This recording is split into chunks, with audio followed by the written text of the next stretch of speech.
Inna ad-dina 'inda Allahil Islam. Bismillahirrahmanirrahim. Assalamualaikum warahmatullahi wabarakatuh. Alhamdulillahirabbil alamin. Wa bihi nasta'in ala umurid dunya waddin.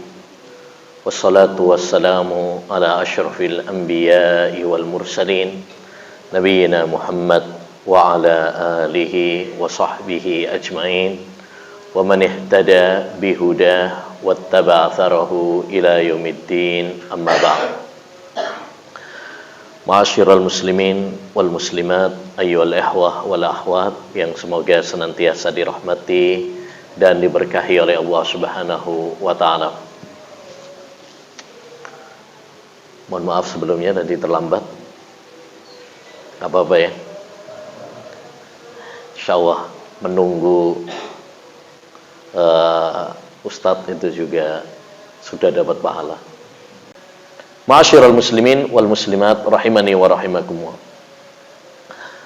Pada kesempatan yang berbarokah ini insyaallah taala kita akan membahas ya tentang apa? Misteri bulan Syura ya, Asyura atau bulan Muharram ya, antara mitos dan fakta. Baik. Kita sekarang sudah di penghujung bulan Dzulhijjah. Ya, Pak ya. Tanggal berapa sekarang? Tanggal 20. Nah, Juli ngerti kayak.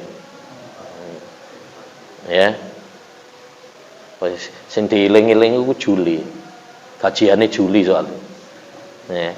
Baik. Tanggal 24 Dzulhijjah.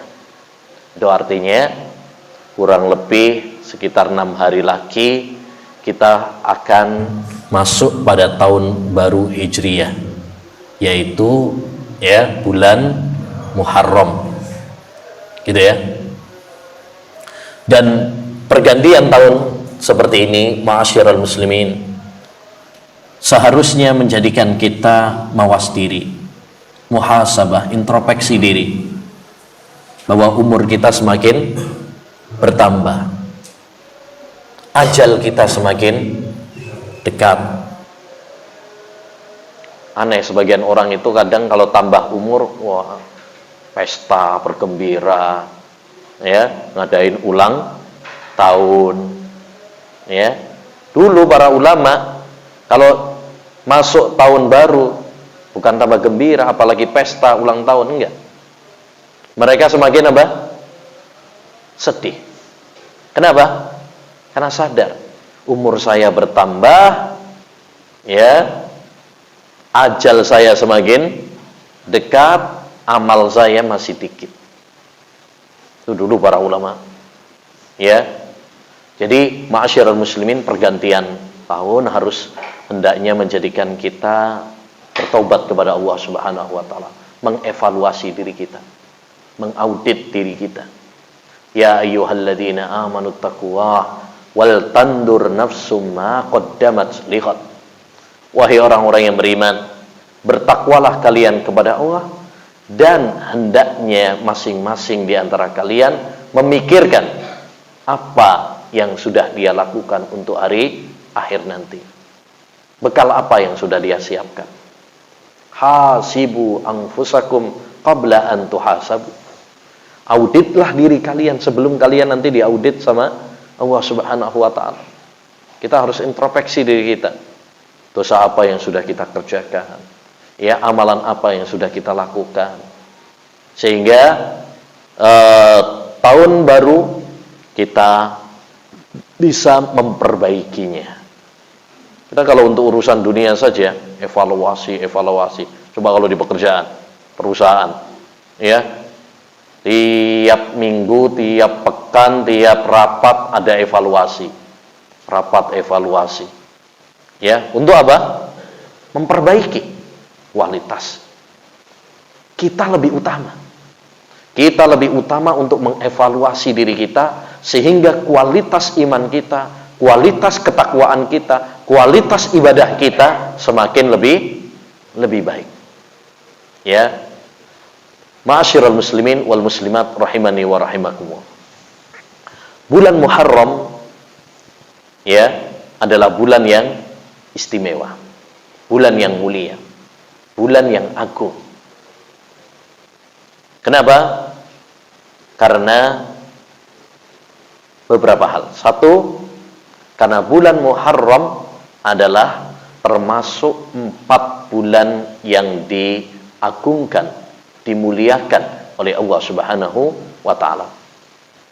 Sebagaimana Allah Subhanahu wa ta'ala berfirman dalam surat At-Taubah, "Inna iddatas syuhuri indallahi isna asyara syahran fi kitabillah yauma khalaqas samawati wal ard minha arba'atun hurum."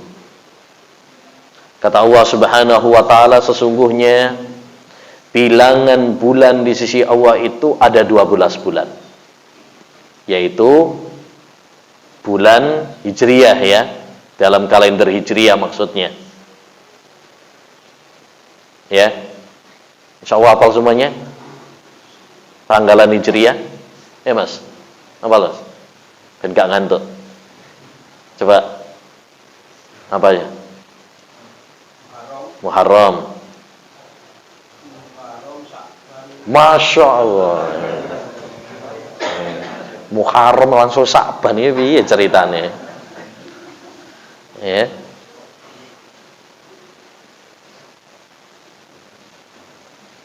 Habis Muharram masuk Sa'ban ya? Nah ini kita kadang-kadang apalnya Masehi, Hijriyahnya nggak apa, padahal kalender Islam itu kalender Hijriyah gitu ya. Dulu saat pada zaman Umar bin Khattab radhiyallahu anhu diusulkan supaya pakai kalender Masehi. Kata Umar, tidak. Kita pakai apa? Ya, kalender Islam, kalender Hijriyah. Ya, ditolak oleh Umar bin Khattab radhiyallahu anhu. Ya, Muharram, terus Sa'ban lah, Ramadan itu. Hah? Sofar. Sik ngantuk iki. Muharram, Sofar, Rabiul Awal, Rabiul Akhir atau Rabiul Tsani. Terus langsung Rajab, Jumadil Ula, Jumadil Tsaniyah, Rajab, Sya'ban, Ramadan, Syawal, Dzulqa'dah, Dzulhijjah. Masya Allah. Ya. So kalau Januari insya Allah apa lah ya? Januari, Februari. Nah. Ya ini ya untuk kita semuanya lah. Kita ini ya jujur aja, kita ini kadang ya mengaku Islam tapi kalender Islam aja apa? Nggak hafal. Ya, nggak hafal. Nah, ma'asyiral muslimin rahimani wa rahimakumullah. Padahal penanggalan dalam hukum-hukum Islam itu kaitannya dengan kalender Hijriyah, bukan Masehi. Nanti misalkan puasa Asyura, nggak ada puasa Asyura tanggal 10 Agustus, nggak ada. Patokannya adalah Hijriyah, Muharram. Puasa Arafah, patokannya ya tanggal penanggalan Hijriyah. Ya. Demikian juga hukum-hukum syar'i yang lainnya. Makanya hendaknya bagi kita untuk ya mengenal kalender dan kembali kepada kalender Hijriyah. Intinya bulan di sisi Allah Subhanahu wa taala itu ada 12 bulan. Di antara 12 bulan tersebut ada 4 bulan yang diagungkan oleh Allah Subhanahu wa taala. Ada 4 bulan yang diagungkan. Apa saja 4 bulan tersebut? Nah, disebutkan oleh Nabi SAW, dijelaskan oleh Nabi, 4 bulan itu adalah satu apa? Dzulqa'dah, kemudian Dzulhijjah, kemudian Muharram. Ini yang urutan langsung. Dzulqa'dah, Dzulhijjah, Muharram. Kemudian satu lagi Rajab. Jadi dari 12 bulan tersebut ada 4 bulan yang diagungkan oleh Allah. Minha arba'atun hurum. Di antara 12 tersebut ada 4 bulan yang diagungkan. Ini yang disebut dengan al-ashhurul hurum, bulan-bulan yang haram, bulan-bulan yang diagungkan, bulan-bulan yang dimuliakan oleh Allah. Jadi kalender Hijriah itu ya diawali dengan bulan haram yaitu bulan Muharram dan ditutup dengan bulan haram yaitu bulan Dzulhijjah. Ya. Nah, ini menunjukkan kepada kita bahwa bulan Muharram termasuk bulan yang istimewa karena dia termasuk 4 bulan yang dimuliakan dan diagungkan oleh Allah Subhanahu wa taala. Ini yang pertama. Yang kedua, di antara hal yang menunjukkan tentang keistimewaan bulan Muharram adalah karena Nabi Muhammad sallallahu alaihi wasallam menyandarkan bulan Muharram kepada nama Allah Subhanahu wa taala. Disandarkan kepada nama Allah. Penyandaran ini menunjukkan kemuliaan. Sebagaimana dalam riwayat Muslim, Nabi sallallahu alaihi wasallam bersabda, "Afdhalus siyami ba'da Ramadan syahrullahil Muharram."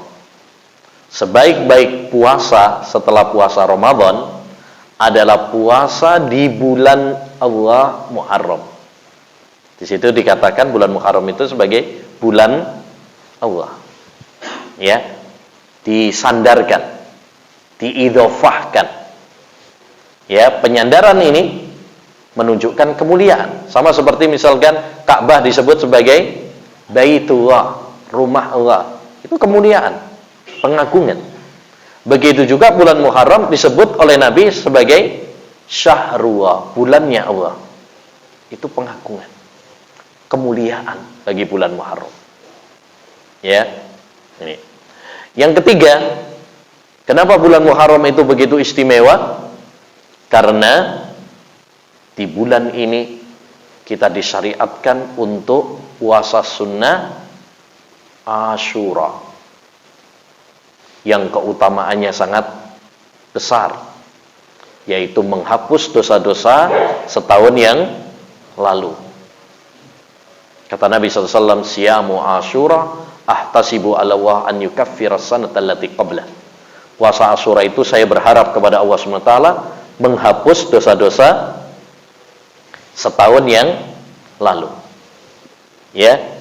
Bahkan sebelum kewajiban bulan Ramadan, puasa Ramadan, puasa Asyura itu diwajibkan. Ya. Dulu sebelum ada kewajiban Ramadan, puasa Ramadan, yang diwajibkan itu adalah puasa Asyura. Karena di bulan itu, di hari itu, yaitu hari Asyura, Allah Subhanahu wa taala menyelamatkan Nabi Musa alaihi salam dan para pengikutnya, dan menenggelamkan Fir'aun dan para prajuritnya. Nah, Nabi SAW itu kan tinggal di Madinah. Madinah banyak orang Yahudi. Orang Yahudi, mereka pengikutnya Nabi Musa alaihissalam. Mereka juga puasa Asyura. Nah, Nabi itu berusaha untuk mengikuti tradisi mereka terlebih dahulu. Ya, selama tidak bertentangan dengan syariat, Nabi SAW mengikuti. Ya, kata Nabi, "Nahnu ahaqqu bi Musa minhum." Kita lebih utama untuk ya bergembira memuliakan Nabi Musa alaihissalam daripada mereka.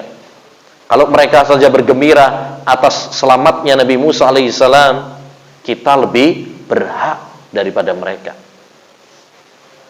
Ya, makanya Nabi Muhammad menganjurkan kepada kita untuk puasa Asyura. Itu terjadi pada bulan Muharram.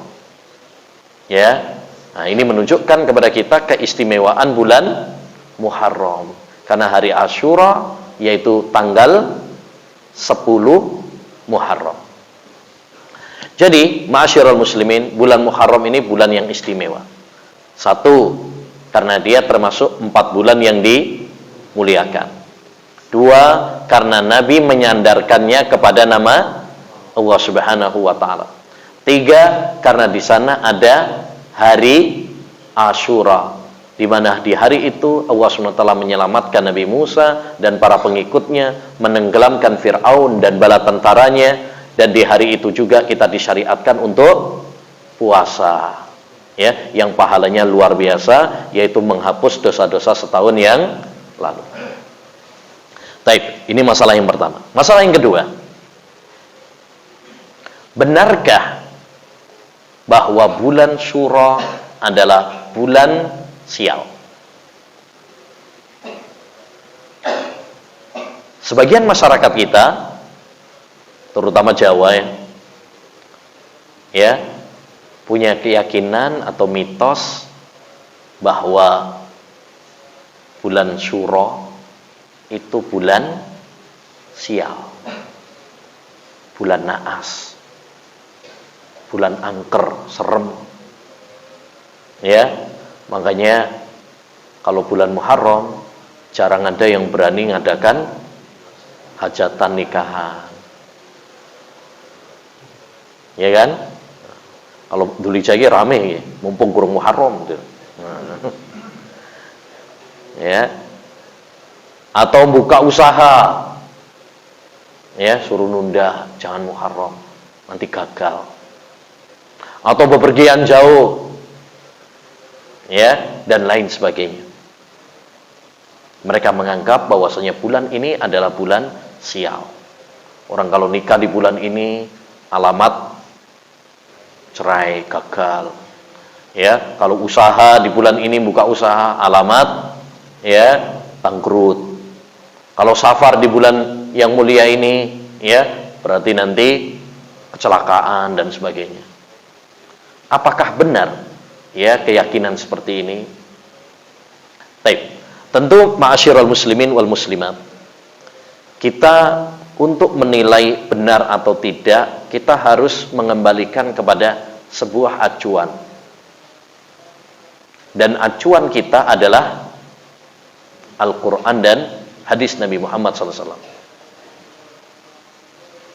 Fa'in tanazatum, kata Allah dalam surat An-Nisa ayat 59, fa'in tanazatum fi syai'in farudduhu ilallahi war rasul in kuntum tu'minuna billahi wal yaumil akhir dzalika khairu wa ahsanu ta'wila.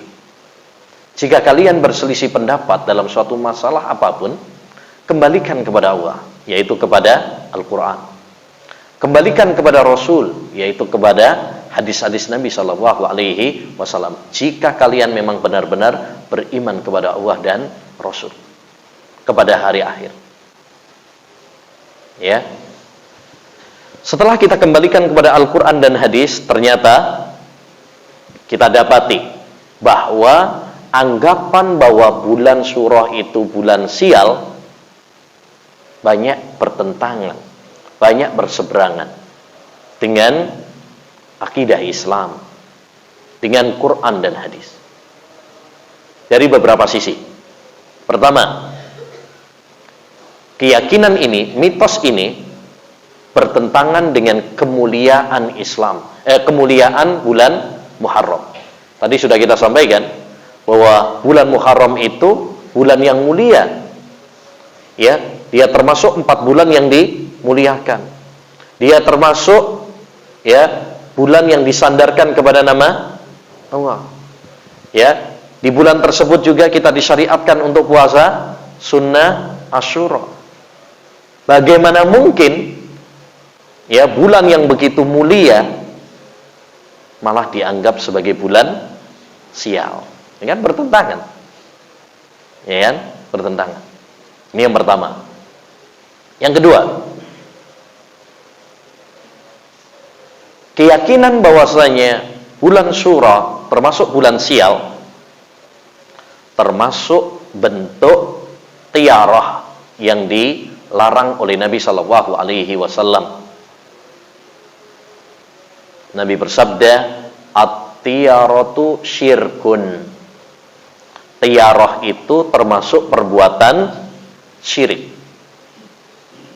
yang bisa menodai tauhid seorang hamba. Apa itu tiarah? Tiarah adalah anggapan sial karena melihat hewan atau mendengar sesuatu atau yang lain. Dan ini masih ada loh, khurafat seperti ini masih ada. Sebagian kalangan masyarakat kita masih beranggapan kalau ada gagak lewat, tandanya ono sing kate mati. Ya, ini termasuk apa? Tiarah. Nggak boleh. Ya, nggak boleh. Karena nggak ada hubungannya. Dari mana? Apa hubungannya? Ya, burung gagak dengan kematian? Nggak ada. Dulu pernah, suatu saat di majelisnya sahabat Ibnu Abbas,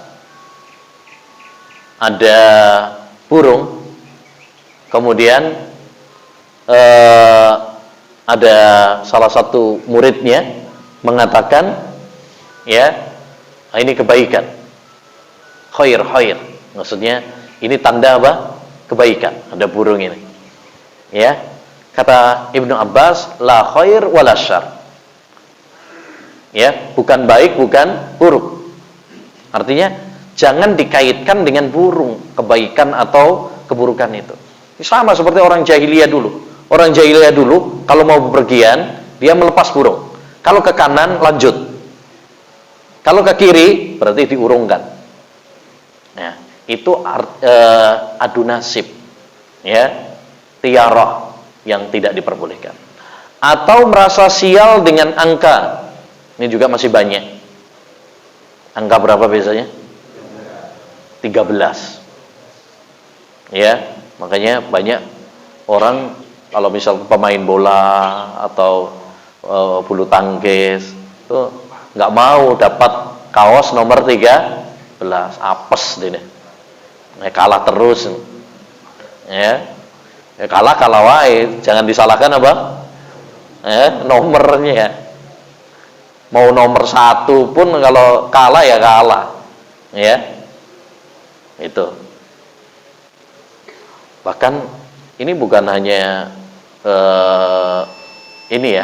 bukan hanya kadang-kadang itu di pesawat, di hotel yang notabene yang punya itu katanya orang-orang yang berilmu, sekolahnya tinggi, masih percaya, Pak.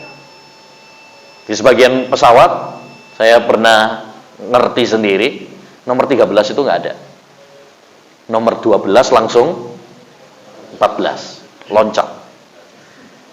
Ya, nggak perlu disebutkan nama pesawatnya. Menjaga kode etik. Ya.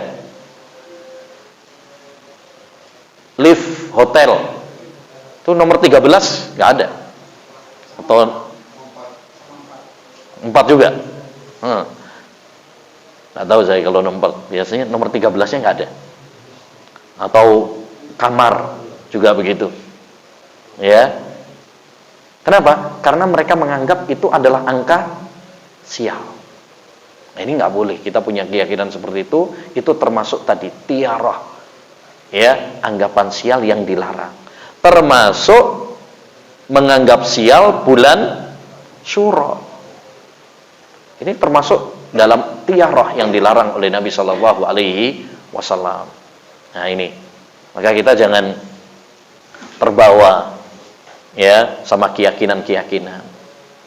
Terutama ini kadang film-film Indonesia ini kadang film-filmnya ya mengajaknya, mengarahnya kepada khurafat. Misteri 1 Syura. Misteri Jumat Kliwon.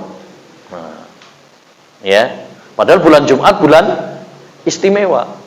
Bulan Syura bulan istimewa. Ya. Nah, ini. Khawatirnya ini buatan orang-orang yang ingin menghalangi manusia dari kebaikan. Ya, yang ingin menghalangi kita dari kebaikan. Dibikin serem. Padahal bulan Muharram itu bulan istimewa. Hari Jumat dibikin serem. Padahal itu hari istimewa. Supaya kita lari dari kebaikan. Na'udzubillah min dzalik. Baik. Yang ketiga, kenapa tiarah itu dilarang oleh Nabi, bahkan itu kesyirikan? Karena itu menjadikan kita lemah tawakal kita kepada Allah. Makanya obat dari tiarah adalah kuatkan tawakal kita kepada Allah. Kalau ada mau nikah bulan Muharram, kadang-kadang ada was-was. Nah, itu berarti apa? Ya, lemah imannya, lemah tauhidnya, lemah ya tawakalnya. Enggak usah takut. Bismillah, tawakal kepada Allah Subhanahu wa taala. Mau buka bisnis ya di bulan Muharram, bismillah. Ini bulan baik. Bulan barokah, bulan yang dimuliakan oleh Allah Subhanahu wa taala. Kenapa harus dianggap sebagai bulan sial? Yang ketiga, ya, tinjauan yang ketiga. Anggapan bulan Syura itu atau bulan Syura itu bulan sial termasuk celaan kepada waktu. Padahal Nabi SAW mengatakan, la tasubbud dahra fa innama ana dahru. Janganlah kalian mencela waktu. Sesungguhnya saya, yaitu Allah Subhanahu wa taala, adalah pencipta dan pengatur waktu. Maksudnya, kalau kita mencela waktu, mencela zaman, mencela masa, pada hakikatnya kita mencela penciptanya. Yaitu siapa? Allah Subhanahu wa taala. Yang menciptakan bulan Muharram siapa? Allah Subhanahu wa taala. Berarti kalau kita menganggap bulan Muharram itu bulan sial, bulan angker, bulan gini, bulan gitu, berarti sampean mencela penciptanya, yaitu Allah Subhanahu wa taala. Hati-hati ya dari keyakinan seperti ini. Ya, keyakinan yang bertentangan dengan Islam, yang mencela hakikatnya adalah celaan kepada Allah Subhanahu wa taala. Ya. Yang keempat. Ya, yang keempat.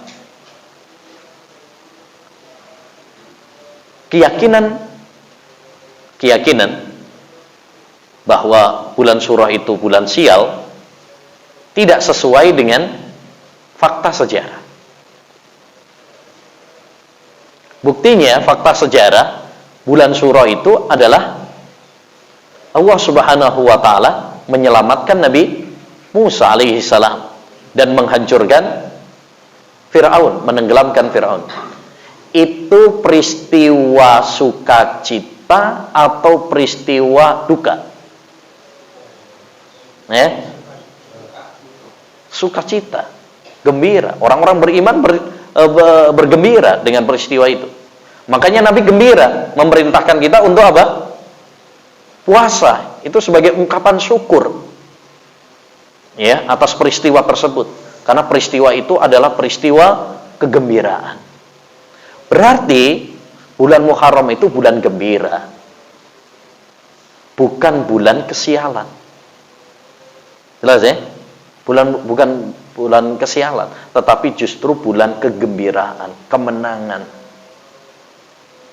Ya. Lagian juga tidak ada penelitian, setahu saya tidak ada penelitian yang menunjukkan bahwa angka kematian di bulan Muharram tinggi dibandingkan dengan bulan-bulan yang lain. Angka perceraian orang yang nikah di bulan Muharram ya lebih banyak. Ya, nggak ada penelitian seperti itu. Ini menunjukkan bahwasanya keyakinan tersebut adalah keyakinan yang batil. Ya, mitos, khurafat. Tidak boleh bagi kita untuk meyakininya. Kalau ada yang mengatakan, kita kan wong Jawa. Kita ini kan orang Jawa. Ya, kita harus menghargai apa? Budaya. Kita harus menghargai adat, tradisi, kearifan lokal. Ya, kita katakan Islam tidak memerangi budaya. Islam tidak mengingkari adat istiadat. Ya. Tetapi Islam memfilter adat istiadat. Kalau memang tidak bertentangan dengan syariat Islam, Islam nggak mengingkarinya, silahkan. Sampai misalkan mau pakai batik, monggo. Mau pakai songkok, silahkan. Pakai sarung, silahkan. Nggak ada masalah. Ya, mau ada adat misalkan mudik kalau pas Lebaran, silahkan. Nggak ada apa? Larangannya. Tapi kalau sebuah adat istiadat jelas-jelas bertentangan dengan Quran, hadis, apalagi bertentangan dengan tauhid, tidak boleh bagi kita untuk mempertahankan. Kalau kita mempertahankan budaya ya yang jelas-jelas bertentangan dengan agama, apa bedanya kita dengan orang-orang kafir dahulu yang diajak oleh Nabi Muhammad SAW untuk mengikuti wahyu Allah, lalu mereka mengatakan apa? Ya, bal nattabi'u ma wajadna alaihi abana. Enggak mau. Kita akan mengikuti apa? Agama nenek moyang kami. Leluhur kami. Maka hati-hati.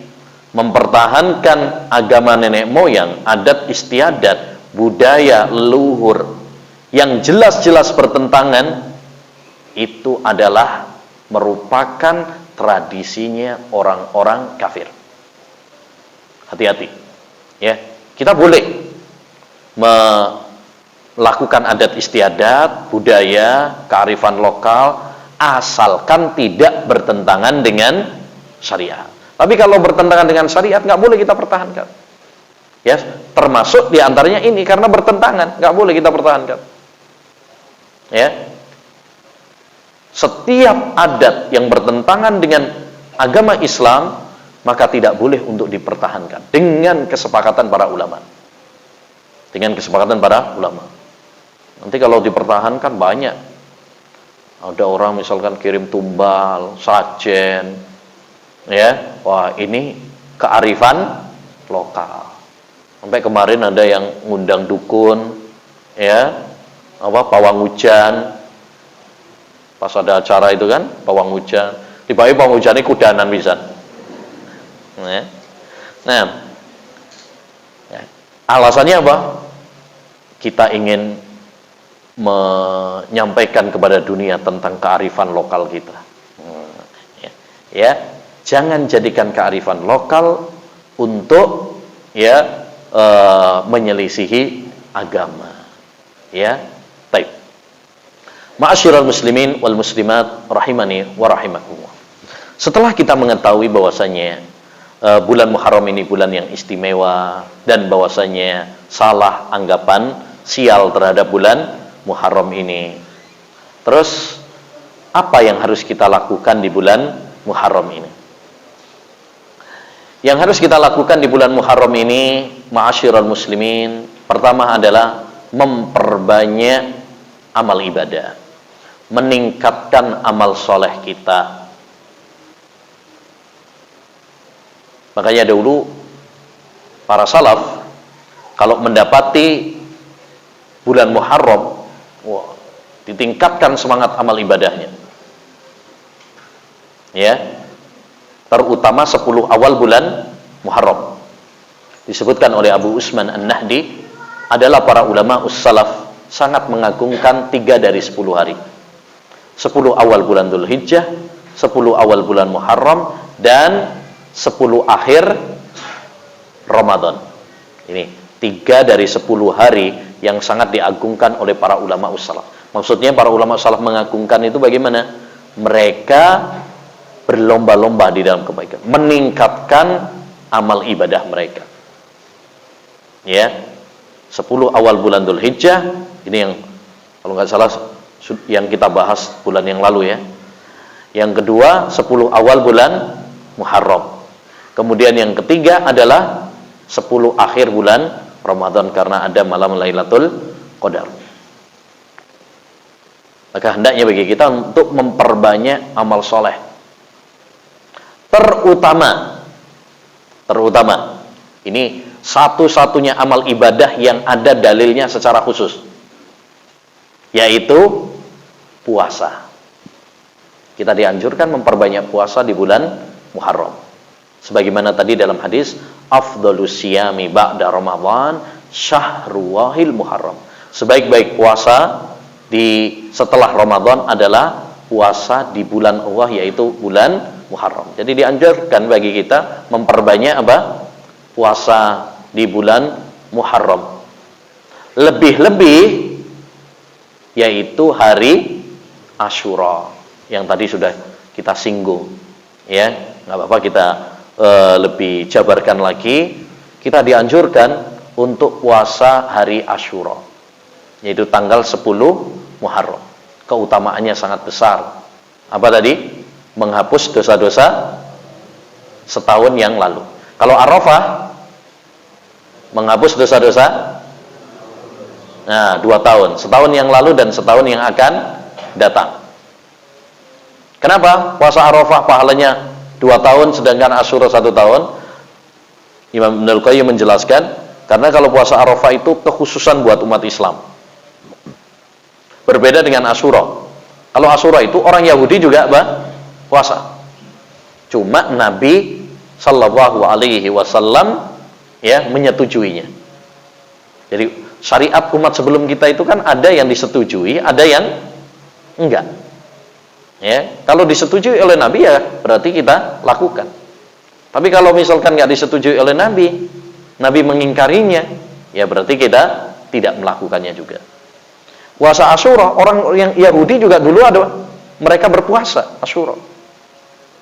Tapi Nabi mengatakan, nahnu ahaqqu bi Musa minhum. Kita lebih berhak memuliakan Nabi Musa, bergembira atas selamatnya Nabi Musa daripada mereka orang-orang Yahudi. Maka dianjurkan bagi kita semangat untuk berpuasa Asyura. Ajak keluarga kita, istri kita, anak-anak kita, ya, untuk puasa Asyura. Dulu ada seorang ulama namanya Muhammad bin Muslim Az-Zuhri. Dia kalau bepergian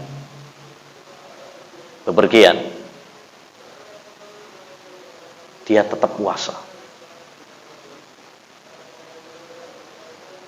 Asyura. Walaupun bepergian, nggak batalkan. Padahal kalau dia puasa Ramadan terus safar, batalin, mokel loh. Lalu beliau ditanya, kenapa kalau puasa Ramadan kok nggak puasa kalau safar, sedangkan kalau puasa Asyura kok nggak puasa, kok puasa? Beliau menjawab, kalau Ramadan bisa diganti pada hari-hari yang lain. Kalau Asyura sayang, eman kalau saya nggak puasa karena nggak bisa diganti pada hari yang lain. Ya, nah, jadi kita harus semangat. Orang Muslim itu, orang mukmin yang sejati bukan hanya melakukan yang wajib saja, dia juga semangat untuk melakukan amalan-amalan yang sunnah juga. Ya, ingat dosa-dosa kita itu banyak. Ini kesempatan bagi kita untuk menghapus, melebur dosa-dosa kita. Ya, kalau sampean misalkan punya utang banyak,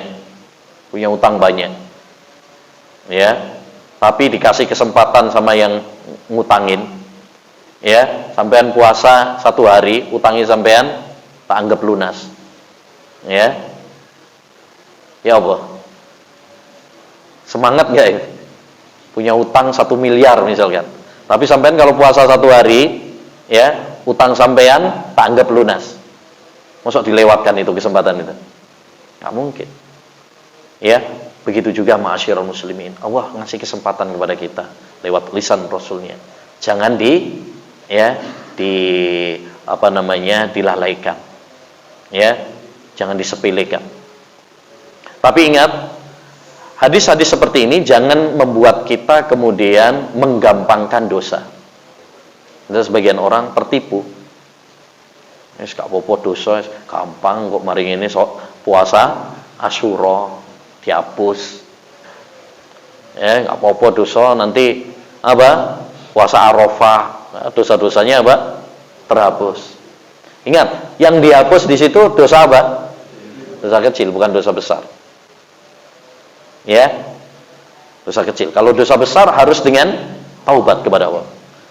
Jangankan puasa Asyura, puasa Arafah, puasa Ramadan saja nggak bisa menghapus dosa besar kalau nggak bertaubat kepada Allah Subhanahu wa taala. Sebagaimana dalam hadis, salat 5 waktu ke salat 5 waktu berikutnya, Jumat ke Jumat berikutnya, Ramadan ke Ramadan berikutnya, itu adalah pelebur dosa selama dia meninggalkan dosa besar. Berarti yang dihapus cuma dosa kecil. Ya. Kalau puasa Ramadan saja nggak bisa menghapus dosa besar, apalagi puasa Arafah atau puasa ya Asyura. Maka jangan tertipu. Jangan kayak orang Arab Badui. Dulu pernah diceritakan, ada orang Badui sholat puasa Asyura, puasanya cuma sampai zuhur tok. Badui, aneh-aneh Badui. Puasa Asyura cuma sampai zuhur. Ketika ditanya, kenapa kok puasanya sampai zuhur? Ya, puasa Asyura kan pahalanya menghapus dosa-dosa setahun. Kakean, setengah tahun aja cukup ya. Ya. Baik. Dan perlu diketahui puasa Asyura itu ada 3 tingkatan cara puasanya. Yang pertama adalah puasa 3 hari. Tanggal 9, tanggal 10, dan tanggal 11. Ini yang paling sempurna. Tingkatan yang paling sempurna. Sampean bisa sekaligus niatkan digabung dengan puasa 3 hari dalam sebulan. Yang kedua, puasanya 2 hari. 9 dan 10 atau 10 dan 11. Ya, dulu Rasulullah SAW pernah mengatakan, andaikan saya diberi umur panjang sampai tahun depan, saya akan menambahinya dengan puasa pada tanggal 9 untuk menyelisihi orang-orang Yahudi. Yang ketiga, puasa pada tanggal 10 saja. Ini juga boleh. Ini juga boleh. Dan itulah inti dari nama puasa Asyura. Cuma kalau pengen lebih aman, lebih bagus, supaya kita menyelisihi orang-orang Yahudi, tambahi sebelumnya atau sesudahnya. Ya, itu yang lebih bagus. Sebagaimana tadi tekad Nabi, andaikan saya diberi umur panjang, cuma Nabi nggak sampai tahun depan sudah meninggal dunia. Ya, tapi praktek para sahabat dahulu begitu. Ibnu Abbas misalkan, dia puasanya 3 hari. Ya, puasa Asyura itu sehari sebelumnya dan sehari setelahnya. Ya, jadi kalau pengen sempurna 3 hari. Kalau tingkatan yang kedua 2 hari. Tingkatan yang ketiga ya 1 hari. Ya, 3-tiganya apa? Boleh. Ya, mau milih salah satunya boleh, cuma bertingkat-tingkat. Tapi yang terakhir perlu kita ingatkan tentang beberapa kesalahan dan penyimpangan atau kebid'ahan yang biasa dilakukan oleh sebagian manusia di bulan Muharram, khususnya di bulan Asyura ini. Ya, ingat, Islam ini adalah agama yang sempurna. Al-yauma akmaltu lakum dinakum. Pada hari ini telah aku sempurnakan agama kalian. Kita nggak butuh kepada ya tambahan-tambahan syariat-syariat baru, keyakinan-keyakinan baru yang tidak pernah dicontohkan oleh Nabi dan para sahabat. Ya, semua keyakinan, amalan, ritual yang bertentangan dengan Al-Quran dan hadis, tidak sesuai dengan contoh Nabi SAW, ya, maka tidak perlu bagi kita untuk melakukannya. Di antaranya yang pertama tadi, keyakinan bahwasanya bulan Muharram itu bulan sial, angker, naas. Ya, ini tadi sudah kita jelaskan bahwa ini adalah keyakinan yang keliru, bertentangan dengan syariat agama kita. Yang kedua, doa akhir tahun dan awal tahun.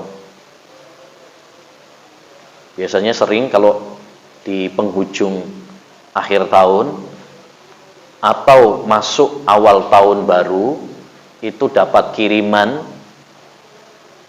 di grup WhatsApp atau di Facebook tentang doa awal tahun. Ya, biasanya ada doanya tuh. Doa akhir tahun. Ada doa khusus.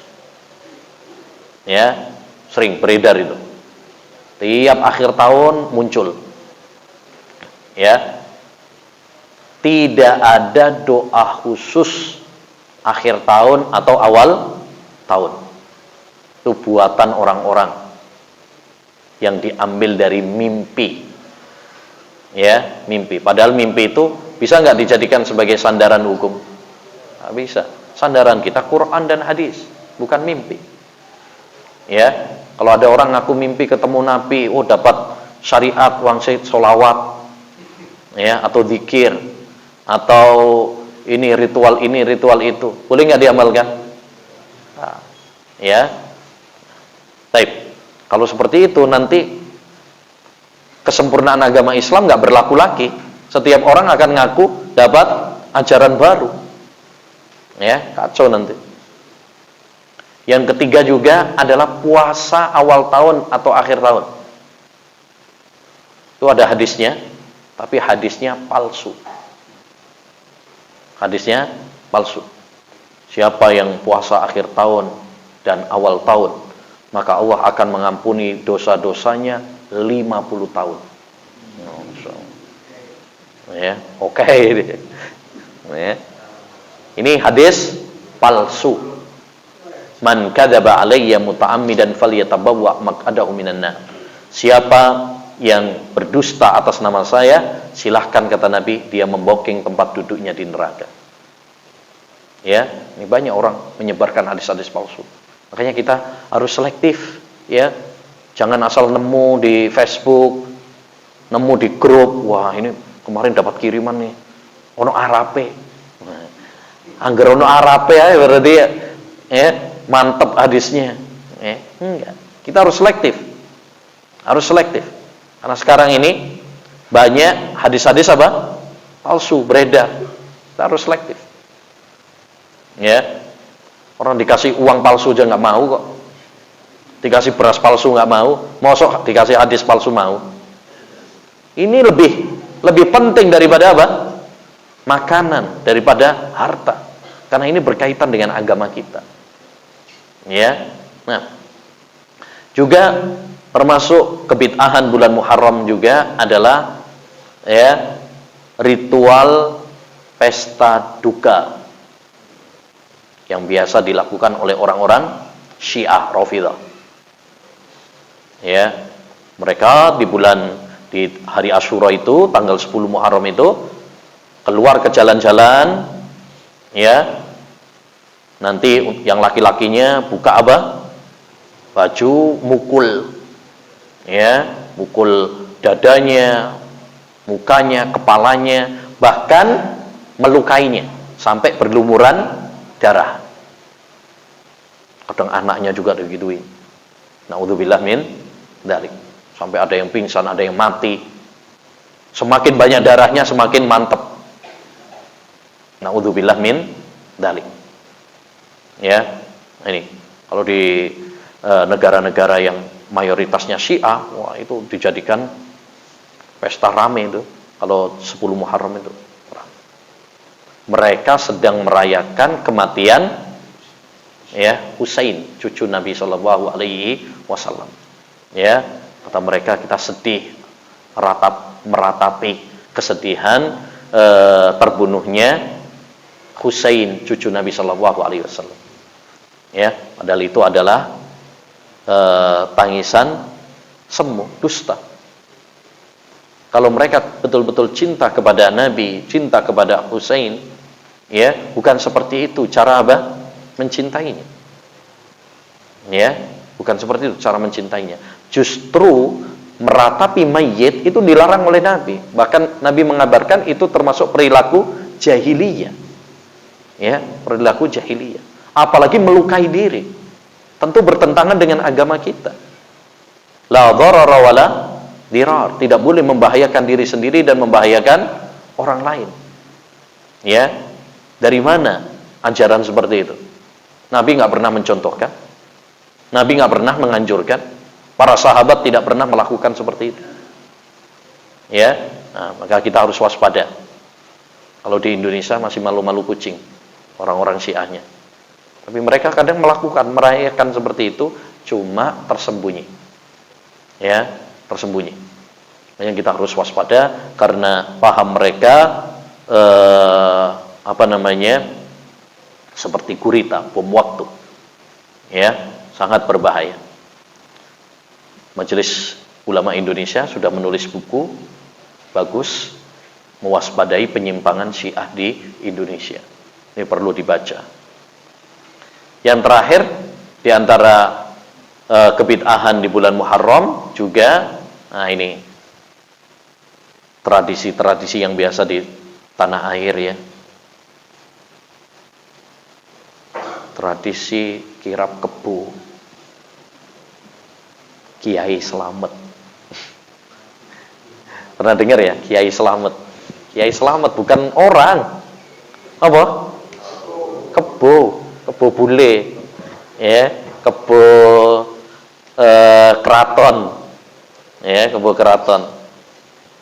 Itu tanggal 1 Muharram biasanya apa? Dikeluarkan. Nanti para pengunjung tuh sudah antri di pinggir-pinggir jalan itu, antri. Mereka antri nunggu Kiai Slametnya apa? Nanti kalau sudah rebutan orang untuk mendapatkannya. Na'udzubillah min dzalik. Ya. Udah gitu nanti dipakai untuk ngalap berkah. Ditaruh di tokonya supaya laris dagangannya.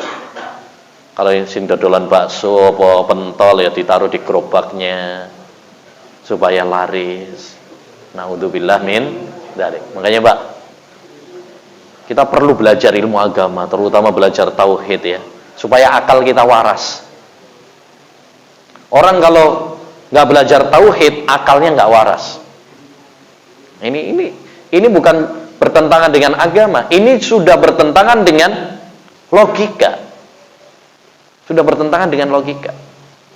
Ngalap berkah dengan kotoran hewan. Ya.